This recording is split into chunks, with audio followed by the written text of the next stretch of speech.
Kaixo, gu Ibon eta Aritz gara, IPES elkarteko kideak. IPES, bueno, pues, 40 urte daraman erakunde bat da. Oraintxe bertan, bueno, aurten hasi ginen 40 urteak ospatzen, eta, bueno, orain momentu honetan hildo desberdinak daukagu, eta horietako bat da memoria historikoa, edo Euskal Herriko historia deritzona, eta horren barruan dago Gernikaren egiak. Bai, bueno, Gernikaren egiak izeneko lan lerroagarekin nahi genuen azan, bueno, herri memoriaren inguruko gogoetarako bitartekoak eskaintzea.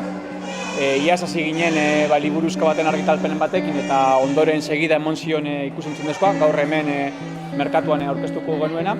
Eta, bueno, gure ustez, herritik eta herrirako nondik gatozen ezagutu zer garen gaur interpretatzeko edo jakiteko, eta batez ere biharkoa eraikitzeko eta eraldatzeko bide bat da memoria, eta zentzu horretan herri mugindutik, herri elkarte gisa, IPESek ekarpen egin nahi dugu, ez? Eta bide batez, zorionak emon nahiko genioke merkatuari, bere 2. urte mugagaitik, eta batez ere, horrelako espazio bat, baita ere memoriarako espazio bat bihurtu duzuelako, eta animorik handienak zuen ekinbideen eta Portugaleteri bizitza emoten jarraitu, herri bizia dan Euskal Herriari bestelako espazio aske bat edo eskaintzen diozuelako. Hau